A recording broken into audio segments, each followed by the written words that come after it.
ஓம் ஸ்ரீ மாத்ரே நமக. இன்று ஸ்ரீ வாராகி தேவியின்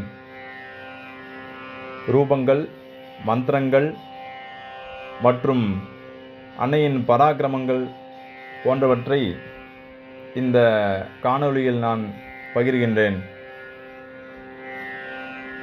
அன்னை வாராகியானவள் பன்றி ரூபம் கொண்டவள். அதாவது அம்பாளுக்கு பன்றியினுடைய முகம், கையில் சங்கு சக்கரம், கலப்பை, முசலம் அப்படின்னு சொல்லக்கூடிய உலக்கை, வரதாபயம் போன்றவற்றால் அந்த லலிதா மகா திரிபுர சுந்தரி ஆகிய தேவியின் படைத்தலைவியாக வீட்டிலிருந்து படையை பரிபாலனம் செய்து வருகிறாள். இந்த அன்னை சப்தமாதர்களும் வாராகி தேவியாக போற்றப்படுகிறாள். இந்த அன்னையின் மந்திரம், வடிவம் இவைகளை பற்றி சொல்ல வேண்டும் என்றால், மகாவாராகி என்பது முதன்மையான வடிவம்.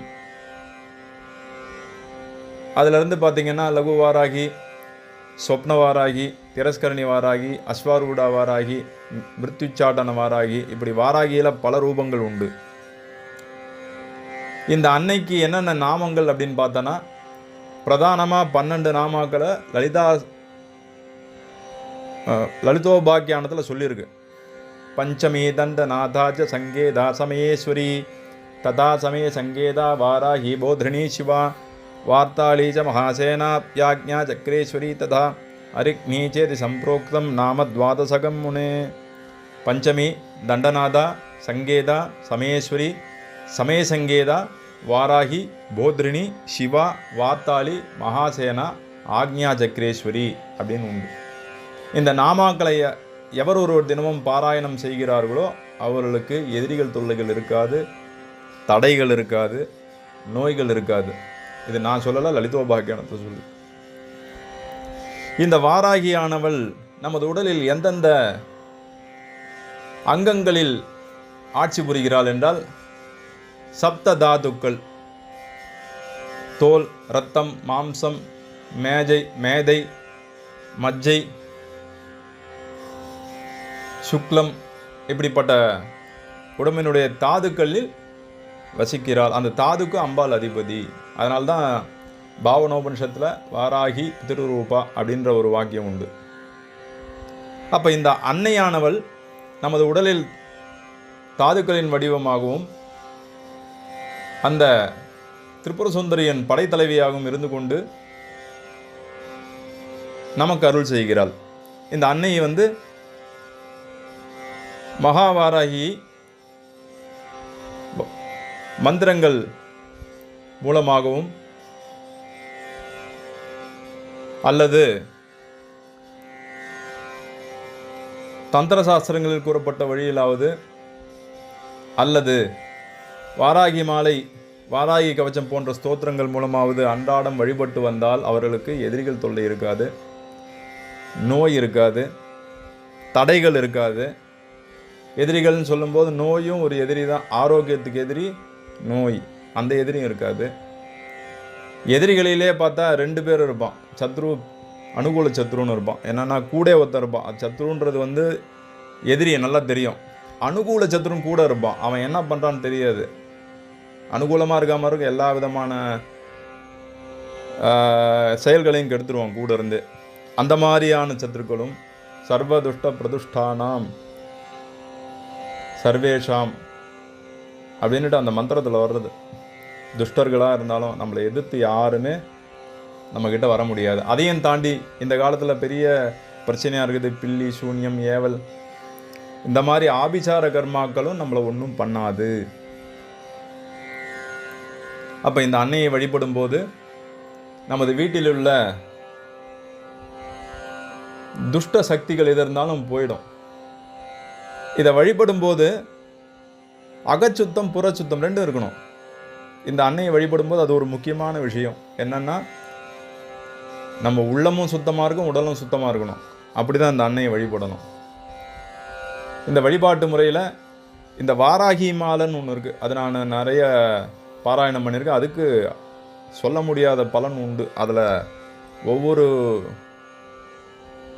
செய்யுளையும் படிக்கும்போது அதில் அட்டகர்ம சித்துன்னு சொல்லுவாங்க. தம்பனம், மோகனம், வசீகரம், உச்சாட்டனம் அப்படின்னுட்டு எல்லாமே அதுக்குள்ளே இருக்குது. அதை ஒருத்தன் படிக்கும்போது அவனுடைய அந்த அன்னையின் அருளால் அந்த தடைகள்லாம் நீங்கி, நோய்கள் நீங்கி, எதிரிகள் இல்லாமல் எல்லாத்துலேயும் வெற்றிக்கே கொண்டு போகும். அது அந்த அன்னையின் அருள் நமக்கு கிடைத்து விட்டால் என்ன கிடைக்கும்?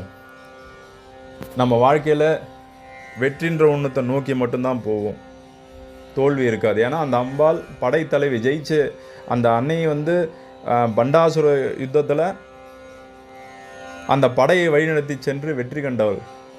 அது மட்டும் கிடையாது, லலிதா சஹஸ்ரநாமத்திலே அந்த அம்பிகை பற்றி வர்றது என்ன அப்படின்னா, கிரிச்சக்கர ரதாரூட தண்டநாதா புரஸ்கிருதா.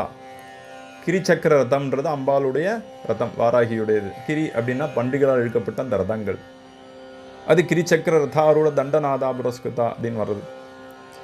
இன்னொரு நாம, இந்த அம்பாள் பண்டாசுர யுத்தத்தில் விஷுக்ரன் அப்படின்ற அரக்கன், அவன் தான் ஜெய விக்னயந்திரம் அப்படின்றத உண்டு பண்ணி அந்த விக்னங்களை ஏற்படுத்தி அந்த படைகளை சோர்வடைய வைக்கிறான். அப்போ அந்த விஷுக்ரன் ஏற்படுத்திய ஜெய விக்னயந்த, ஜெயம் விக்னம், அதாவது வெற்றியை தடுக்கிறது, விக்னம்னா தடுக்கிறது, ஜெய விக்னயந்திரத்தை அந்த போர்க்களத்தில் கொண்டு பிரதிஷ்டை பண்ணிடுறான். அதனால் தேவியினுடைய படைகள் எல்லாமே சோர்ந்து போகுது. அப்போ அம்பிகை இதை பார்த்துட்டு அப்போ தான் கணபதிக்கு ஆக்ஞையரா அந்த கணபதி ஜெய விக்னயந்திரத்தை உடைக்கிறார். அப்புறம் தான் படைகள் திருப்பி சுறுசுறுப்பாகிறதா லலிதோபாக்கியானத்தில் இருக்குது. அந்த ஜெய விக்னயந்திரம் அதை உருவாக்கின விஷுக்ரன், அந்த விஷுக்ரனை அழிக்கிறா அம்பாள். விஷுக்ர பிராணஹரண வாராகி வீரியவந்திதாயி நமோ நம. விஷுக்ரன் அழித்து அந்த வாராகியினோட வீரியத்தை போற்றி புகழ்கிறாள் அன்னை. அந்த வெற்றியை, அந்த லலிதா மகா திரிபுர சுந்தரி வெற்றிக்கு துணையாக இருந்த அந்த வாராகி நம்முடைய வாழ்க்கைக்கும் கண்டிப்பாக துணையாக இருப்பா. நம்ம வெற்றியை நோக்கி வழி நடத்துவாள். எனவே இந்த வாராகியை அனுதினமும் வழிபட்டு அந்த அன்னையின் அருளால் வாழ்வில் எல்லாவித வெற்றியும் பெற்று எல்லா நலன்களும் பெற்று வாழ அந்த வாராகி தேவியை பிரார்த்தித்து அனைவருக்கும் எனது நன்றிகளை தெரிவித்துக் கொள்கிறேன். ஸ்ரீ மாத்ரே நமக.